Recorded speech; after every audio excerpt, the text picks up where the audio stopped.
श्री सत्यनारायण कथा। आप सभी भक्तों को जय श्री राम। मर्यादा में आपका बहुत बहुत स्वागत है। प्रथम अध्याय। एक समय की बात है, नैशिरण्य तीर्थ में शौनिक आदि 88,000 ऋषियों ने श्री सूत जी से पूछा, हे प्रभु, इस कलयुग में वेद विद्या रहित मनुष्यों को प्रभु भक्ति किस प्रकार मिल सकती है तथा उनका उद्धार कैसे होगा?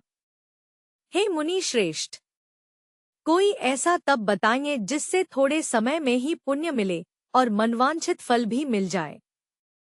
इस प्रकार की कथा सुनने की हम इच्छा रखते हैं। सर्व शास्त्रों के ज्ञाता सूत जी बोले, हे वैष्णवों में पूज्य, आप सभी ने प्राणियों के हित की बात पूछी है, इसलिए मैं एक ऐसे श्रेष्ठ व्रत को आप लोगों को बताऊंगा जिसे नारद जी ने लक्ष्मी नारायण जी से पूछा था और लक्ष्मीपति ने मुनिश्रेष्ठ नारद जी से कहा था। आप सब इसे ध्यान से सुनिए। एक समय की बात है, योगीराज नारद जी दूसरों के हित की इच्छा लिए अनेकों लोकों में घूमते हुए मृत्युलोक में आ पहुंचे। यहाँ उन्होंने अनेक योनियों में जन्मे प्राय सभी मनुष्यों को अपने कर्मों द्वारा अनेकों दुखों से पीड़ित देखा। उनका दुख देख नारद जी सोचने लगे कि कैसा यत्न किया जाए जिसके करने से निश्चित रूप से मानव के दुखों का अंत हो जाए। इसी विचार पर मनन करते हुए वह विष्णुलोक में गए। वहाँ वह देवों के ईश भगवान नारायण की स्तुति करने लगे, जिनके हाथों में शंख, चक्र, गदा और पद्म थे, गले में वरमाला पहने हुए थे। स्तुति करते हुए नारद जी बोले, हे भगवान, आप अत्यंत शक्ति से संपन्न हैं, मन तथा वाणी भी आपको नहीं पा सकती हैं। आपका आदि, मध्य तथा अंत नहीं है। निर्गुण स्वरूप सृष्टि के कारण भक्तों के दुख को दूर करने वाले आपको मेरा नमस्कार है। नारद जी की स्तुति सुन विष्णु भगवान बोले, हे मुनिश्रेष्ठ, आपके मन में क्या बात है? आप किस काम के लिए पधारे हैं? उसे संकोच कहो। इस पर नारद मुनि बोले कि मृत्युलोक में अनेक योनियों में जन्मे मनुष्य अपने कर्मों के द्वारा अनेकों दुख से दुखी हो रहे हैं। हे नाथ, आप मुझ पर दया रखते हैं, तो बताइए कि वो मनुष्य थोड़े प्रयास से ही अपने दुखों से कैसे छुटकारा पा सकते हैं। श्रीहरि बोले, हे नारद, मनुष्यों की भलाई के लिए तुमने बहुत अच्छी बात पूछी है, जिसके करने से मनुष्य मोह से छूट जाता है। वह बात मैं कहता हूँ, उसे सुनो। स्वर्ग लोक व मृत्युलोक दोनों में एक दुर्लभ उत्तम व्रत है जो पुण्य देने वाला है। आज प्रेमवश होकर मैं उसे तुमसे कहता हूँ। श्री सत्यनारायण भगवान का यह व्रत अच्छी तरह विधानपूर्वक करके मनुष्य तुरंत ही यहाँ सुख भोग कर मरने पर मोक्ष पाता है। श्रीहरि के वचन सुन नारद जी बोले कि उस व्रत का फल क्या है और उसका विधान क्या है? यह व्रत किसने किया था? इस व्रत को किस दिन करना चाहिए? सभी कुछ विस्तार से बताए। नारद की बात सुनकर श्रीहरि बोले, दुख व शोक को दूर करने वाला यह व्रत सभी स्थानों पर विजय दिलाने वाला है। मानव को भक्ति व श्रद्धा के साथ शाम को श्री सत्यनारायण की पूजा धर्म परायण होकर ब्राह्मणों व बंधुओं के साथ करनी चाहिए। भक्ति भाव से ही नैवेद्य, केले का फल, घी, दूध और गेहूं का आटा सवाया लें। गेहूं के स्थान पर साठी का आटा, शक्कर तथा गुड़ लेकर वह सभी भक्षण योग्य पदार्थों को मिलाकर भगवान का भोग लगाए। ब्राह्मणों सहित बंधु बांधवों को भी भोजन कराएं, उसके बाद स्वयं भोजन करें। भजन कीर्तन के साथ भगवान की भक्ति में लीन हो जाएं। इस तरह से सत्यनारायण भगवान का यह व्रत करने पर मनुष्य की सारी इच्छाएं निश्चित रूप से पूरी होती हैं। इस कलिकाल अर्थात कलयुग में मृत्युलोक में मोक्ष का यही एक सरल उपाय बताया गया है। इति श्री सत्यनारायण व्रत कथा का प्रथम अध्याय संपूर्ण। श्रीमन्न नारायण नारायण नारायण, भज मन नारायण नारायण नारायण। श्री सत्यनारायण भगवान की जय। श्री सत्यनारायण कथा द्वितीय अध्याय। सूत जी बोले, हे ऋषियों, जिसने पहले समय में इस व्रत को किया था उसका इतिहास कहता हूँ। ध्यान से सुनो। सुंदर काशीपुरी नगरी में एक अत्यंत निर्धन ब्राह्मण रहता था। भूख प्यास से परेशान वह धरती पर घूमता रहता था। ब्राह्मणों से प्रेम करने वाले भगवान ने एक दिन ब्राह्मण का वेश धारण कर उसके पास जाकर पूछा, हे विप्र, नित्य दुखी होकर तुम पृथ्वी पर क्यों घूमते हो? दीन ब्राह्मण बोला, मैं निर्धन ब्राह्मण हूँ, भिक्षा के लिए धरती पर घूमता हूँ। हे भगवान, यदि आप इसका कोई उपाय जानते हो तो बताइए। वृद्ध ब्राह्मण कहता है कि सत्यनारायण भगवान मनोवांछित फल देने वाले हैं, इसलिए तुम उनका पूजन करो। इसे करने से मनुष्य सभी दुखों से मुक्त हो जाता है। वृद्ध ब्राह्मण बनकर आए सत्यनारायण भगवान उस निर्धन ब्राह्मण को व्रत का सारा विधान बताकर अंतर्धान हो गए। ब्राह्मण मन ही मन सोचने लगा कि जिस व्रत को वृद्ध ब्राह्मण करने को कह गया है मैं उसे जरूर करूंगा। यह निश्चय करने के बाद उसे रात में नींद नहीं आई। वह सवेरे उठकर सत्यनारायण भगवान के व्रत का निश्चय कर भिक्षा के लिए चला गया। उस दिन निर्धन ब्राह्मण को भिक्षा में बहुत धन मिला, जिससे उसने बंधुबांधवों के साथ मिलकर श्री सत्यनारायण भगवान का व्रत संपन्न किया।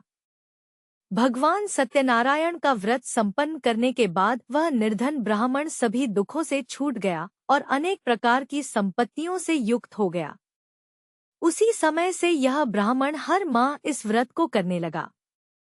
इस तरह से सत्यनारायण भगवान के व्रत को जो मनुष्य करेगा वह सभी प्रकार के पापों से छूटकर मोक्ष को प्राप्त होगा। जो मनुष्य इस व्रत को करेगा वह भी सभी दुखों से मुक्त हो जाएगा। सूत जी बोले कि इस तरह से नारद जी से नारायण जी का कहा हुआ श्री सत्यनारायण व्रत को मैंने तुमसे कहा। हे विप्रो, मैं अब और क्या कहूँ? ऋषि बोले, हे मुनिवर, संसार में उस विप्र से सुनकर और किस किस ने इस व्रत को किया, हम सब इस बात को सुनना चाहते हैं। इसके लिए हमारे मन में श्रद्धा का भाव है। सूत जी बोले, हे मुनियों, जिसने इस व्रत को किया है वह सब सुनो। एक समय वही विप्र धन व ऐश्वर्य के अनुसार अपने बंधुबांधवों के साथ इस व्रत को करने को तैयार हुआ। उसी समय एक लकड़ी बेचने वाला बूढ़ा आदमी आया और लकड़ियां बाहर रखकर अंदर ब्राह्मण के घर में गया। प्यास से दुखी वह लकड़हारा उनको व्रत करते देख विप्र को नमस्कार कर पूछने लगा कि आप यह क्या कर रहे हैं तथा इसे करने से क्या फल मिलेगा, कृपया मुझे भी बताएं। ब्राह्मण ने कहा कि सब मनोकामनाओं को पूरा करने वाला यह सत्यनारायण भगवान का व्रत है। इनकी कृपा से ही मेरे घर में धन धान्य आदि की वृद्धि हुई है। विप्र से सत्यनारायण व्रत के बारे में जानकर लकड़हारा बहुत प्रसन्न हुआ। चरणामृत लेकर व प्रसाद खाने के बाद वह अपने घर गया। लकड़हारे ने अपने मन में संकल्प किया कि आज लकड़ी बेचने से जो धन मिलेगा उसी से श्री सत्यनारायण भगवान का उत्तम व्रत करूंगा। मन में इस विचार को ले बूढ़ा आदमी सिर पर लकड़ियां रख उस नगर में बेचने गया जहां धनी लोग ज्यादा रहते थे। उस नगर में उसे अपनी लकड़ियों का दाम पहले से 4 गुना अधिक मिलता है। बूढ़ा प्रसन्नता के साथ दाम लेकर केले, शक्कर, घी, दूध, दही और गेहूं का आटा ले और सत्यनारायण भगवान के व्रत की अन्य सामग्रियां लेकर अपने घर गया। वहां उसने अपने बंधुबांधवों को बुलाकर विधि विधान से सत्यनारायण भगवान का पूजन और व्रत किया। इस व्रत के प्रभाव से वह बूढ़ा लकड़हारा धन पुत्र आदि से युक्त होकर संसार के समस्त सुख भोग अंत काल में बैकुंठ धाम चला गया। इति श्री सत्यनारायण व्रत कथा का 2य अध्याय संपूर्ण। श्रीमन् नारायण नारायण नारायण, भज मन नारायण नारायण नारायण।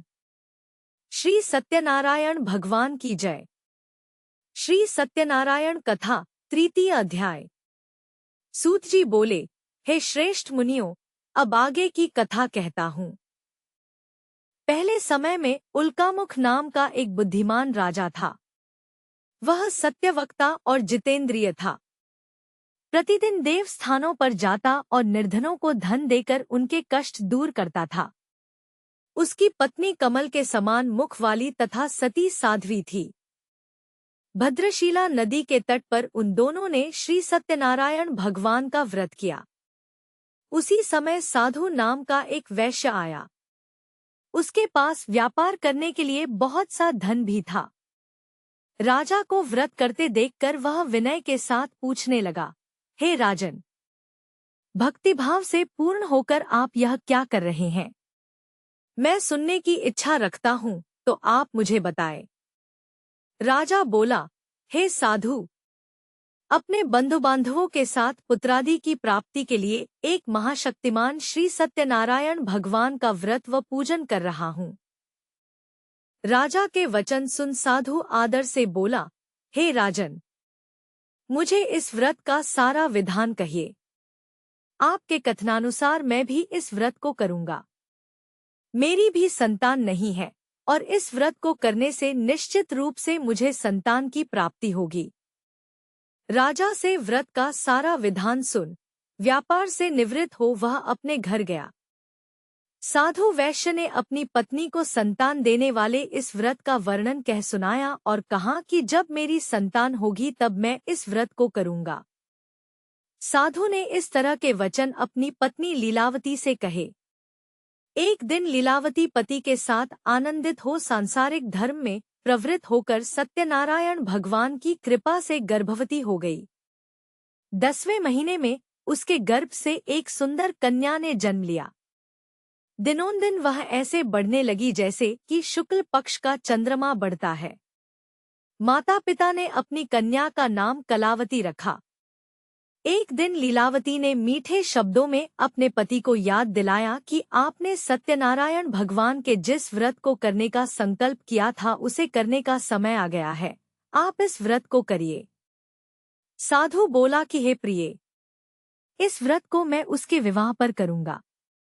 इस प्रकार अपनी पत्नी को आश्वासन देकर वह नगर को चला गया।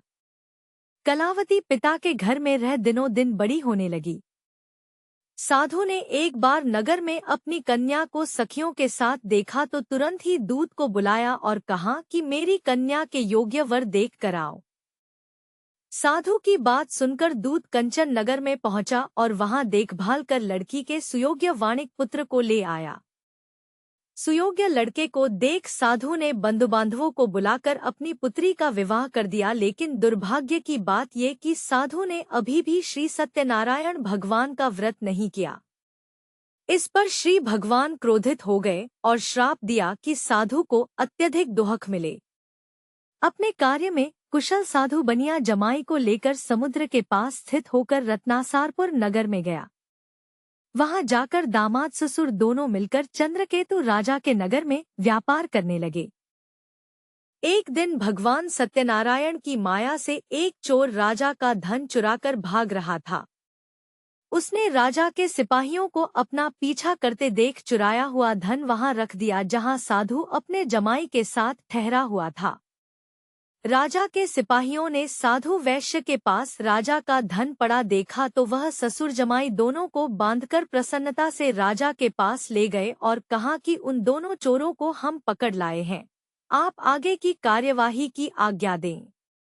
राजा की आज्ञा से उन दोनों को कठिन कारावास में डाल दिया गया और उनका सारा धन भी उनसे छीन लिया गया। श्री सत्यनारायण भगवान के श्राप से साधु की पत्नी भी बहुत दुखी हुई। घर में जो धन रखा था उसे चोर चुरा ले गए। शारीरिक तथा मानसिक पीड़ा व भूख प्यास से अति दुखी हो अन्न की चिंता में कलावती एक ब्राह्मण के घर गई। वहां उसने श्री सत्यनारायण भगवान का व्रत होते देखा, फिर कथा भी सुनी। वह प्रसाद ग्रहण कर रात को घर वापस आई। माता ने कलावती से पूछा कि हे पुत्री, अब तक तुम कहाँ थी?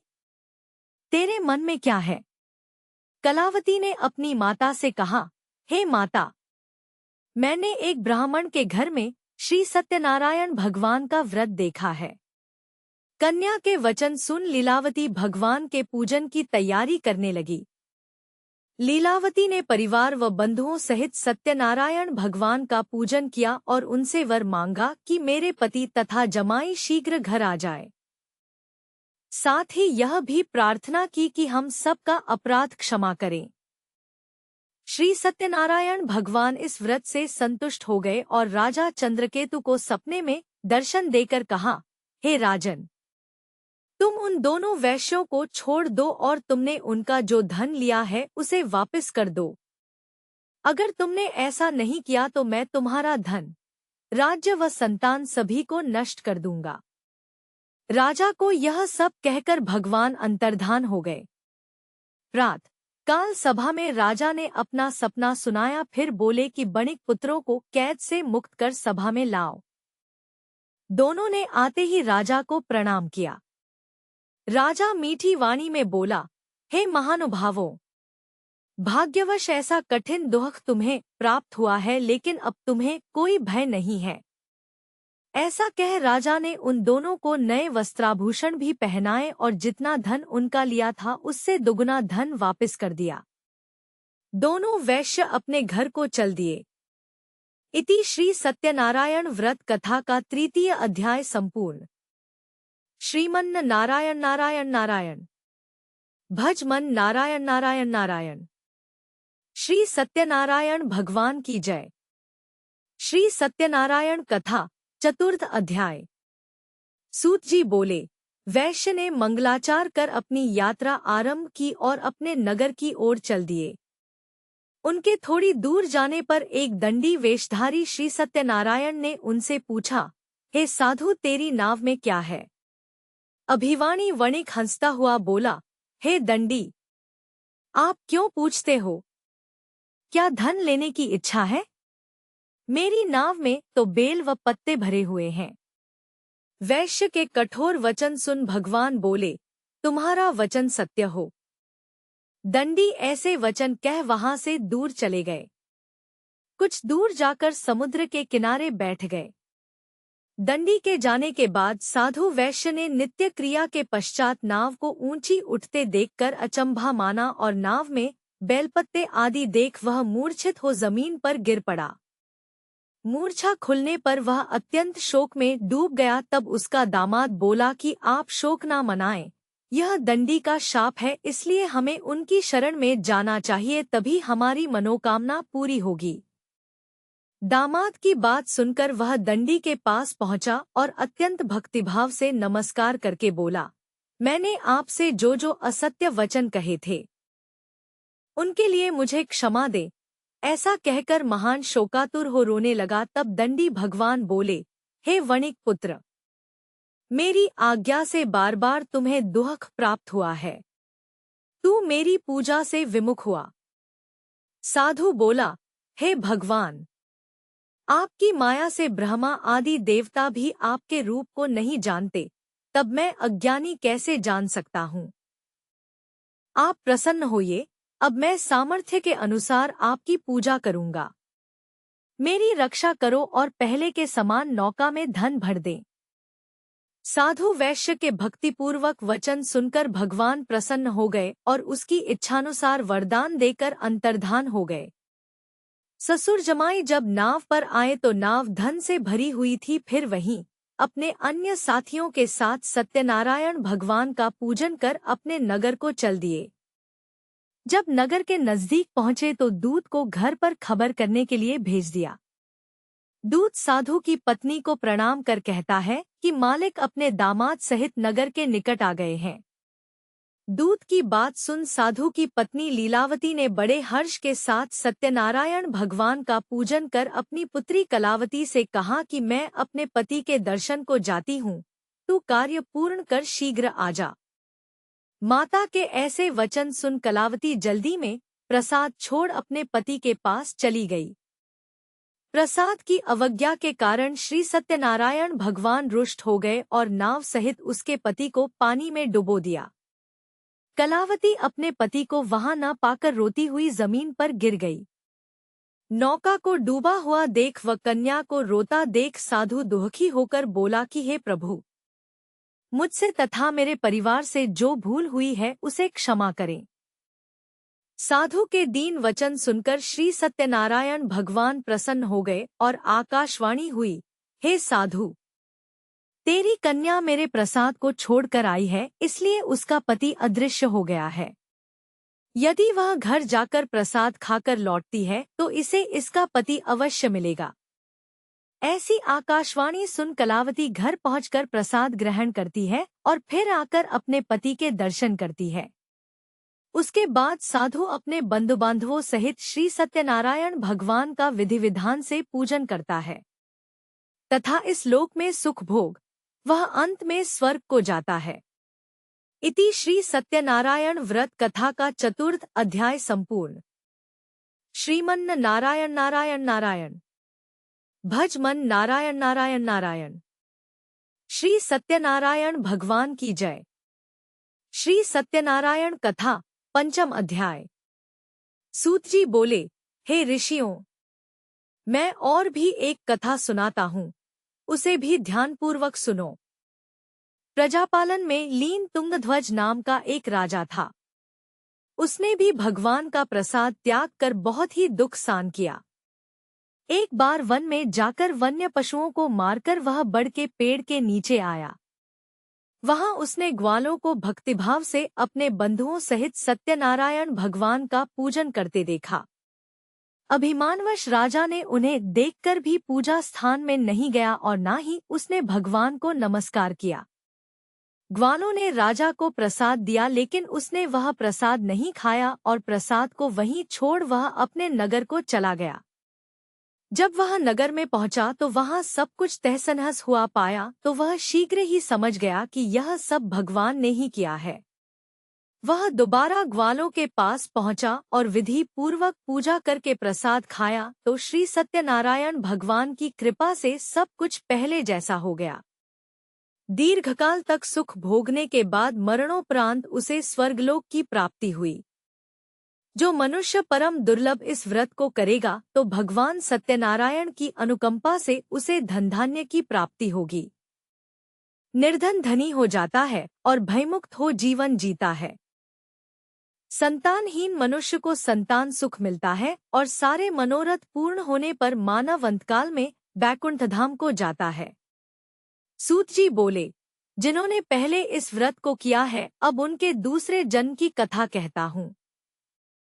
वृद्ध शतानंद ब्राह्मण ने सुदामा का जन्म लेकर मोक्ष की प्राप्ति की। लकड़हारे ने अगले जन्म में निषाद बनकर मोक्ष प्राप्त किया। उल्कामुख नाम का राजा दशरथ होकर बैकुंठ को गए। साधु नाम के वैश्य ने मोरध्वज बनकर अपने पुत्र को आरे से चीरकर मोक्ष पाया। महाराज तुंगध्वज ने स्वयंभू होकर भगवान में भक्तियुक्त हो कर्म कर मोक्ष पाया। इति श्री सत्यनारायण व्रत कथा का पंचम अध्याय संपूर्ण।